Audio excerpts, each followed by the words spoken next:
Nothing like a long cold winter in the Northeast without access to natural resources to heat your home for you and your family, let alone if you're the elderly. Just another step towards becoming a third world country as homeowners decide between food, heating, and rent or mortgage payments, all while, of course, low IQ politicians continue to parrot the Ukraine war as the culprit. Welcome to The Real Report. This is going to be a quick video. Smack the like button right now if you can and leave a comment down below, even if it's just a thumbs up emoji.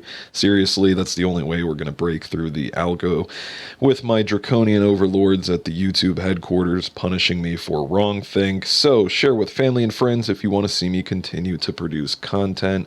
The number one thing you can do is, again, hit the like button and leave a comment down below because it counts as interaction. Now, hopping into the material, New York, New England, ration heating oil even before peak winter. It is not even November, folks, and things are already hitting the proverbial fan. The Northeastern US is so short on heating oil that the fuel used to power home furnaces is being rationed even before peak winter. As wholesalers put retailers on allocation, giving them a limited amount of fuel based on availability, that rationing is being passed on to customers who are then in shock about the price to fill up their heating oil tanks. We're going to hop into the numbers in the next article.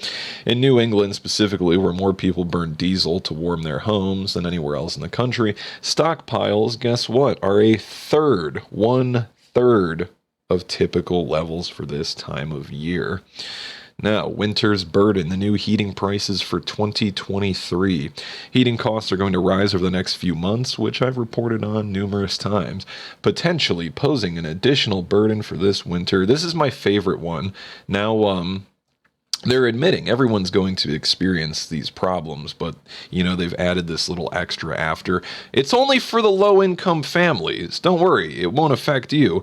Well, guess what? The average income in the United States for over 50% of the country is roughly $3,000 a month, which, when we get into these price hikes, is literally unaffordable for over half of the population in the United States. So low-income families has turned into, well, low-income and the middle class, and frankly, the upper middle class now.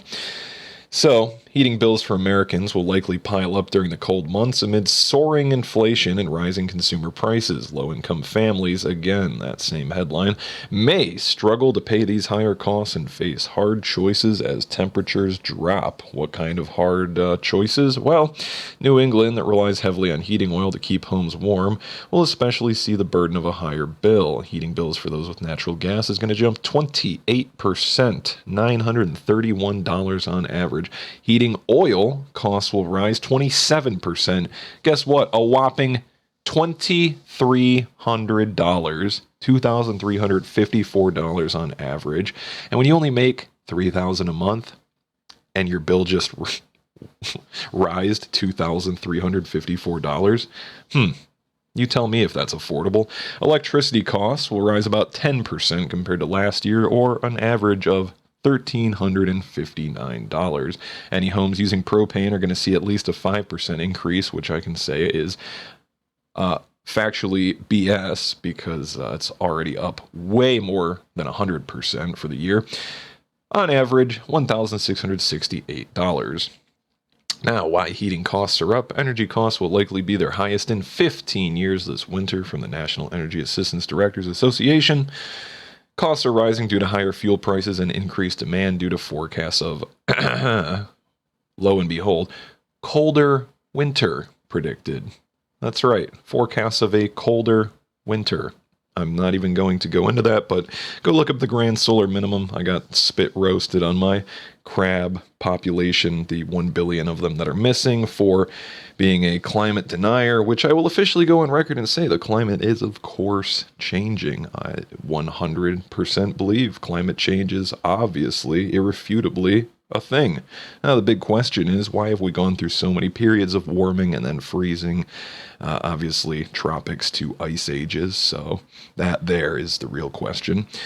Energy costs will likely be their highest again in 15 years, and low-income houses, here we go again, will feel a heavy burden as they will fall behind on paying energy bills and have to make choices about rent, heat, and food. Now, of course, they're also blaming, it's not just the low income, it's also the war in Ukraine. which is, of course, not the root cause here. The price of staying warm this winter, Americans are buying and therefore wasting less food. And they go on to talk about the fact that, again, when you have to choose between food, heating, and your rent, you're probably going to skip the rent first, and food's going to be your priority. And they're already saying that a lot of folks are setting their thermostat to about 60 degrees this winter. So definitely, if you guys can, hopefully you ordered your fuel early, got a price lock in. If you haven't and you're not chopping wood, it's already a little late. It's obviously not going to be seasoned and burn the most efficiently this winter, but hey, if you guys can order it, get on that. Get a wood stove, get a coal stove, do something. So that's going to do it for this video. Again, hit the like button, comment down below, and subscribe, and I'll see you in the next one where we talk about the U.S. economy absolutely getting pummeled. Right here, after hours, Zuckerberg's Meta stock fell over 10% as the quarterly profits more than halved.